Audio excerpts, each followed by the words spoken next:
नमस्कार, मैं हूं आपके साथ मयंक। आज 9 तारीख है और इस वक्त की सबसे बड़ी खबर आ रही है हॉर्मूज से।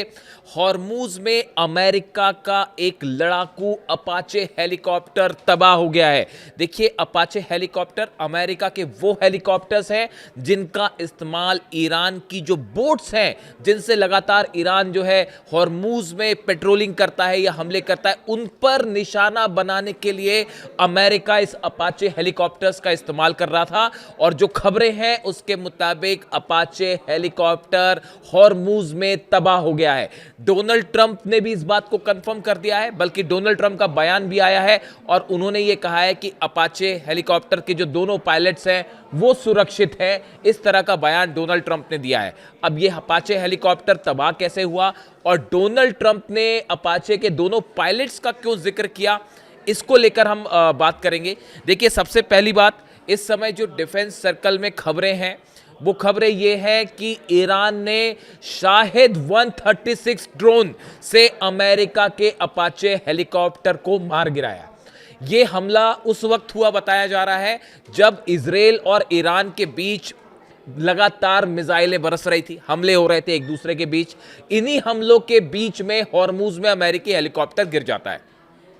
देखिए, अभी जो व्हाइट हाउस की तरफ से जो बयान है या अमेरिका की तरफ से जो बयान आए हैं वो इसे एक दुर्घटना बता रहे हैं कि एक हादसा हुआ, उसमें शायद कोई खराबी आई, उसकी वजह से अपाचे जो है वो गिर गया, इस तरह की खबरें हैं। और रेस्क्यू चलाया गया बड़ा भारी और वो पायलट्स को किसी तरह बचाया गया, ऐसा बयान अमेरिका की तरफ से। लेकिन ऑफिशियली अभी सेंटकॉम की तरफ से या फिर व्हाइट हाउस की तरफ से या विदेश विभाग अमेरिका का, वो अभी इस बात को साफ कुछ नहीं कह रहा है कि ये हादसा था या ईरान ने हमला किया था, बल्कि एक इन्वेस्टिगेशन भी शुरू हो गया है अमेरिका में कि अपाचे क्या ईरान के हमले से गिरा है। देखिए, पहले भी इस तरह की खबरें आई कि चाहे जेरल्ड आर फोर्ड हो या अब्राहम लिंकन हो, इस तरह की तमाम खबरें थी कि इन पर हमले हुए। अमेरिका ने पहले उसको स्वीकार नहीं किया, हाथ से बताते रहे, और हकीकत यह है कि जेरल्ड आर फोर्ड का तो यह हाल हो चुका है कि वो दूसरी बार शायद उसको उतारा ही ना जाए समंदर में, इतने बुरे हाल हैं। इसीलिए जो खबरें हैं डिफेंस सर्कल में ये मान के चला जा रहा है कि ईरान ने शाहिद 136 ड्रोन से इस अपाचे हेलीकॉप्टर को मार गिराया है। अब देखिए, अपाचे हेलीकॉप्टर, एक हेलीकॉप्टर गिरने को आप ये भी कह सकते हैं कि भाई एक ही हेलीकॉप्टर गिरा है, लेकिन इसके बड़े मायने हैं। बड़े मायने क्यों हैं? आप अपाचे हेलीकॉप्टर की जो खास बातें हैं वो देख लीजिए। यह हेलीकॉप्टर में 16 हेलफायर या एंटी टैंक मिसाइल्स हैं, मतलब इसमें 16 हेलफायर मिसाइल्स होती हैं, जो कि सबसे आधुनिक हेलीकॉप्टर्स में से एक माना जाता है अपाचे। इसमें हाइड्रा 70 हाइड्रा रॉकेट्स होते हैं और 30 mm की ऑटो कैनन मशीन गन से लैस होता है, जो एक बार में बड़े हमले कर सकता है। यानी ये कॉम्बैट जोन में, वॉर जोन में सबसे ज्यादा एग्रेसिव, सबसे ज्यादा इस्तेमाल किए जाने वाले प्रभावशाली हेलीकॉप्टर्स में इसकी गिनती होती है। 1 मिनट में कई राउंड इससे फायर हो सकते हैं। इसमें अगर आप रडार की बात करें तो लैंगोबो रडार है, जो जिसमें थर्मल, नाइट विजन सब कुछ लगे होते हैं। यानी कुल मिला के देखिए, ये एक ऐसा हेलीकॉप्टर है जो इस तरह के ऑपरेशंस में जो हॉर्मूज में होते हैं। बार बार ये बात कही जा रही थी कि अगर हॉर्मूज में कोई ग्राउंड ऑपरेशन होगा तो उसमें अमेरिका की तरफ से सबसे ज्यादा अपाचे का इस्तेमाल होने वाला है, इस तरह की खबरें थी। पिछले 1 महीने के अंदर अपाचे हेलीकॉप्टर्स की संख्या बहुत ज्यादा बढ़ गई है, खास तौर पर हॉर्मूज के आसपास के इलाकों में, जो आइलैंड्स हैं उनके आसपास के इलाकों में। देखिए, इसकी स्पीड और रेंज की बात करें तो ये 280 से 365 किलोमीटर प्रति घंटे की रफ्तार से उड़ सकता है और करीब 3 से 4 घंटे तक ये हवा में रह सकता है बिना रिफ्यूलिंग के।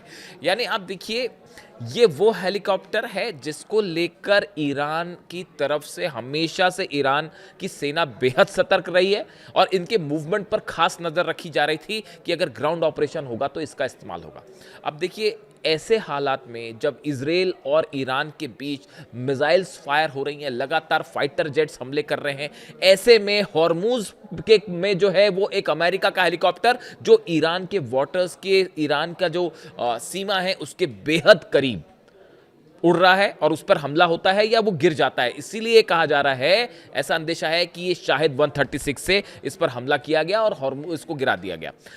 अब डोनाल्ड ट्रंप इसमें बार बार इन्होंने पायलट्स का जिक्र क्यों किया? इसकी बड़ी वजह यह है, जब पिछली बार 2 पायलट्स फंस गए थे ईरान में और उनको रेस्क्यू करने के लिए इतना बड़ा ऑपरेशन अमेरिका को करना पड़ा, अपने ही जहाज़ों में आग लगानी पड़ी, बड़े मुश्किल से जो है वो पायलट्स बचे। उसके बाद कल ये पैनिक हो गया था कि क्या इन दो जो पायलट्स बैठे हैं अपाचे में, अगर ये हॉर्मूज में गिरते हैं तो कहीं ईरान की सेना, नौसेना इन्हें पकड़ ना ले। ये खौफ सता रहा था अमेरिका को, ये खौफ सता रहा था डोनाल्ड ट्रंप को कि अगर ये दोनों पायलट्स पकड़े जाते हैं तो पूरी दुनिया में फिर जग हंसाई होगी।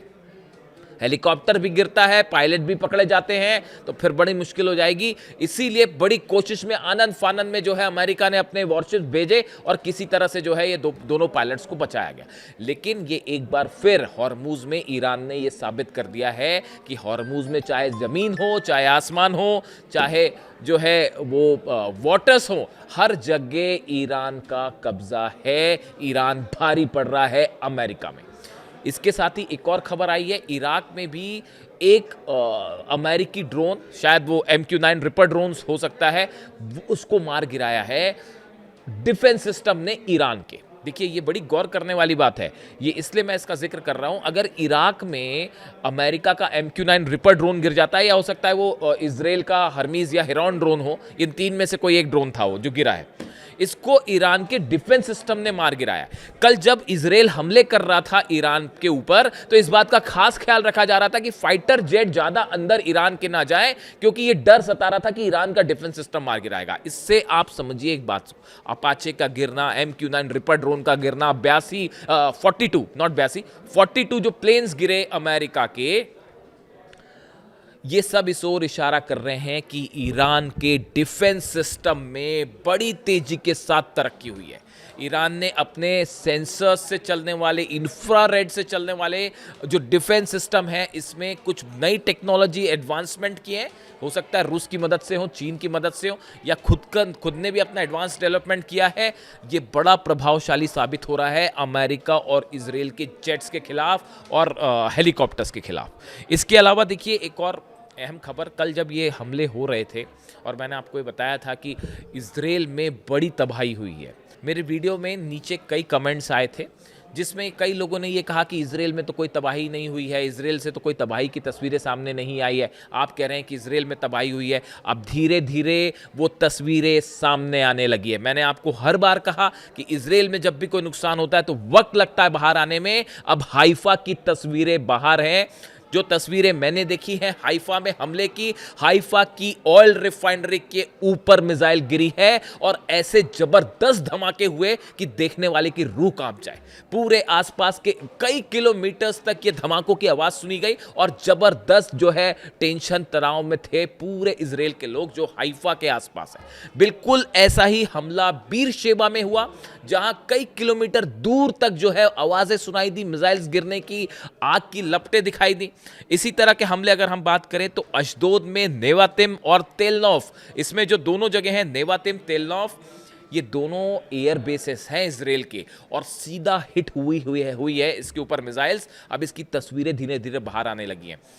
अगर कई बार देखिए आप तस्वीरों को बाहर ना आने दें, इजराइल की तरफ से एक कोशिश होती है कि तस्वीरें नुकसान की बाहर ना जाए, लेकिन सैटेलाइट्स जो हैं वो हर स्थिति को बता देते हैं। चाइना के सैटेलाइट्स की तरफ से एक बार फिर यह बताया जा रहा है कि इन एयर बेसेस पे नुकसान की तस्वीरें सामने आने लगी हैं और दोनों ही एयर बेस पर बड़ा नुकसान हुआ है। यहां तक कि बेन गुरियन एयरपोर्ट को भी हिट किया गया है। यानी ये जितनी जगह आप देखिए, नेवातिम, तेलनौफ, हाइफा, बीरशेबा, अशदोद, सब जगह मिसाइल्स गिरी हैं। बताया जा रहा है 10 ठिकाने इजराइल के ऐसे हैं जो ईरान ने अपनी हाइपरसोनिक मिसाइल से जला डाले सिर्फ 24 घंटे के अंदर। और हकीकत अब ये है ईरान की तरफ से, देखिए कल असल में हुआ ये, इस बात को समझना पड़ेगा कि ये हमले कैसे हुए, ईरान ने क्यों इनिशिएट लेके हमले किए। देखिए जिस तरह से इजराइल लेबनान पर हमले कर रहा था लगातार, उसके बाद ईरान में एक बड़ी बैठक होती है, सिक्योरिटी काउंसिल की बैठक हुई। बताया जा रहा है कि इसमें ईरान के सुप्रीम लीडर भी जो है वो वर्चुअली इसमें शामिल थे इस बैठक में। इसके अलावा जो है वो तमाम जितने सेना से जुड़े बड़े अधिकारी थे वो इस बैठक में शामिल थे, सिक्योरिटी काउंसिल के सदस्य इसमें शामिल थे और कई अलग अलग जो ऑर्गेनाइजेशंस हैं उसके लीडर भी इसमें शामिल थे। इस बैठक में इस बात पर चर्चा की गई कि इजराइल जो लगातार हमले कर रहा है इसको कैसे रोका जाए। इस बैठक में जिक्र हुआ अली खामनेई साहब का। जिस तरह से अली खामनेई साहब ने जब लेबनान पर हमले हो रहे थे और हसन नसरल्लाह को जिस तरह से निशाना बनाया गया, उसके बाद 180 मिसाइल्स ईरान ने फायर की थी इजराइल के ऊपर, लेबनान के लिए। उसका उदाहरण दिया गया और ये कहा गया कि अब वक्त आ गया है इजराइल को रोका जाए, नेतन्याहू को जवाब दिया जाए। और इस बैठक में फैसले में ये फैसला हुआ कि जो अंजाम होगा, अब लेबनान को बचाने के लिए हमला किया जाएगा। और ये शर्त इजराइल के सामने रख दी गई है कि अगर अब फिर से हमला होगा तो फिर ऐसी ही हाइपरसोनिक मिसाइल से अटैक होगा। 10 शहरों में नुकसान हुआ है। अब इसकी खबरें आपको नुकसान की एक महीने बाद बाहर आएगी, इसका मतलब ये नहीं होता कि इजराइल में नुकसान नहीं हुआ है। आप सर्च करिए, बड़ा नुकसान हुआ है। और 24 घंटे के अंदर ईरान की जो हाइपरसोनिक बैलिस्टिक मिसाइल्स फायर की गई, इसका जवाब किसी के पास नहीं था। अमेरिका का थार्ड और पेट्रियट 24 घंटे ये कोशिश करता रहा कि किसी तरह इजराइल पर गिरने वाली मिसाइल्स को रोका जाए। पूरी तरह से अमेरिकन डिफेंस सिस्टम फेल हो चुका है। एक बार फिर थार्ड फेल हो गया, पेट्रियट फेल हो गया, आयरन डोम फेल हो गया, एरो जो है वो फेल हो गया। कुछ मिसाइल्स और ड्रोन्स इंटरसेप्ट हुए, इसमें कोई शक नहीं है, लेकिन बड़ी संख्या में मिसाइल्स गिरी। और एक बार फिर ये बात सामने आ गई है कि चाहे इजराइल हो चाहे अमेरिका हो, डिफेंस सिस्टम ईरान की हाइपरसोनिक बैलिस्टिक मिसाइल्स को नहीं रोक सकता। ये फिर इस नुकसान ने सामने रख दी है इस बात को। और अब एक बार फिर जो है ईरान की तरफ से बात कह दी गई है कि अगर अब फिर से हमले होते हैं तो अंजाम फिर वही होगा। लेकिन अब आज सुबह की जो खबरें हैं कि टायर और नबाती, ये 2 इलाके हैं लेबनान के, जहां पर एक बार फिर इजराइल की सेना ने हमले किए हैं। ये आज के हमले हैं, नए हमले हैं, जिसके बाद ये अंदेशा जताया जा रहा है कि अगर ये हमले जारी रहे तो एक बार फिर आज की रात ईरान की तरफ से हमले हो सकते हैं इजराइल के ऊपर। अब ये इजराइल को तय करना है कि इजराइल क्या चाह रहा है, नेतन्याहू क्या चाह रहे हैं। अब अगर किसी भी तरह का हमला होता है लेबनान में तो ईरान ने साफ रेड लाइन खींच दी है कि आपको नतीजा मिसाइलों से मिलेगा। इसके अलावा देखिए एक बेहद अहम खबर है जो कल इस पर मेरी नज़र थी। कई जगह कल सोशल साइट्स पे इस तरह के दावे हुए कि जो IRGC चीफ हैं अहमद वाहिदी साहब, इन पर हमला हुआ है। इस तरह की खबरें कल कई जगह थी सोशल साइट्स पे, मैंने देखी वो खबरें। इसको लेकर मैं 2 बात कहना चाहूँगा। पहली बात तो ये कि अभी तक किसी तरह का कोई कंफर्मेशन नहीं है कि अहमद वाहिदी साहब पर हमला हुआ है, बात नंबर 1। बात नंबर 2, ईरान के लिए ये बेहद ज़रूरी है, ईरान के लिए ये बेहद अहम है कि ईरान के जो कमांडर्स हैं या जो साइंटिस्ट हैं, न्यूक्लियर साइंटिस्ट या जो बड़े पदों पर बैठे अधिकारी हैं, इनकी हर हालत में रक्षा की जानी चाहिए। खासकर अहमद वाहिदी साहब, ये वो शख्स हैं, मैंने पिछले कुछ समय में इनको नोट किया, जो इनका एक्शन लेने का तरीका है। ये अली खामनेई साहब के बेहद करीबी रहे हैं और बेहद एग्रेसिव अप्रोच रहा है इनका। इस एग्रेसिव अप्रोच की वजह से आज आप हॉर्मूज पे बात करें, अमेरिका की सेना घुटनों पर है। अगर आप डील की बात करें, अमेरिका घुटनों पे है। ट्रंप अपनी शर्तों पर डील नहीं करवा पा रहे, उसकी बड़ी वजह है अहमद वाहिदी साहब। आज इजराइल पर अगर प्रीएम्प्टिव स्ट्राइक करी ईरान ने लेबनान के लिए, जो एग्रेसिव अप्रोच रखा है, उसमें भी बड़ी वजह, बड़ा रोल अहमद वाहिदी साहब का है। इसीलिए मैं देखिए अपने 3 वीडियो में मैं पहले ही कह चुका हूँ, आप पिछले 1 महीने के मेरे 3 वीडियो उठा के देखिए, मैं बार बार इस बात को कह रहा हूँ कि ईरान के सेना प्रमुख IRGC चीफ अहमद वाहिदी साहब इजराइल के और CIA के, अमेरिका के निशाने पर है। देखिए ये बात अच्छी है, ठीक है कि कोई भी देश का जो अधिकारी है वो ये सोच सकता है कि मैं देश के लिए शहीद होना चाहता हूँ। ईरान के कई सेना प्रमुख हैं या इस तरह के साइंटिस्ट हैं, वो ये बात सोच सकते हैं। लेकिन साथ में बेहद अहम ये है कि ईरान के जो बड़े अधिकारी हैं वो सुरक्षित रहें, ताकि जंग में इजराइल या अमेरिका को करारा जवाब दिया जा सके। खासकर अहमद वाहिदी साहब जैसे जो लीडर्स हैं, जो एक बड़े लंबे समय तक उन्होंने ग्राउंड्स पे काम किया है, कई जंग देखी है, उससे निकल के वो बाहर आए हैं, वो एक एक चीज़ को अच्छे से समझते हैं कि कैसी रणनीति बनाई जानी चाहिए। कासिम सुलेमानी साहब के करीबी रहे, उनसे सीखा उन्होंने कैसे ऑपरेशंस को किया जाए। ऐसे में अहमद वाहिदी साहब जैसे कमांडर्स जो हैं, उनकी सुरक्षा बेहद अहम हो जाती है। देखिए जब जंग होती है और जंग में जब सामने वाला दुश्मन ऐसा हो जो पल पल अपने रंग बदल रहा हो, अपने स्टैंड चेंज कर रहा हो, धोखे से हमला कर रहा हो, तो उसको उसी की भाषा में जवाब देना भी बेहद अहम हो जाता है। इसीलिए बड़ा अहम है कि ईरान जो है, ईरान की सेना, अपने जो चीफ हैं, उनकी सिक्योरिटी बहुत अहम हो जाती है। वो इस पूरे युद्ध में कई आगे के प्रभावों को भी तय करती है। तो इसलिए फिलहाल अहमद वाहिदी साहब को लेकर जो खबर है कि उन पर हमले की खबर कई जगह आई, इसकी कोई पुष्टि नहीं है एज ऑफ नाउ। और हालात ये हैं कि एक बार फिर लेबनान में इजराइल ने हमला किया है और जिसका नतीजा फिर वही हो सकता है जो कल देखने को मिला, एक बार फिर ईरान की तरफ से हमले हो सकते हैं। दूसरी तरफ डोनाल्ड ट्रंप के दावे और चल रहे हैं कि जल्दी ही डील होने वाली है। किससे बात कर रहे हैं, क्या डील करने वाले हैं, वो खुद डोनाल्ड ट्रंप ही समझ सकते हैं और बार बार वो ऐसे बयान क्यों देते हैं समझ के बाहर है। लेकिन फिलहाल ईरान की तरफ से स्टैंड क्लियर है कि अगर हमला होता है लेबनान पे तो फिर करारा जवाब दिया जाएगा। और अपाचे हेलीकॉप्टर डाउन है, अभी देखिए धीरे धीरे पता चलेगा कि उसकी कई कहानियां निकल के सामने आएंगी। वीडियो कैसा लगा कमेंट करके बताइए। Thank you so much.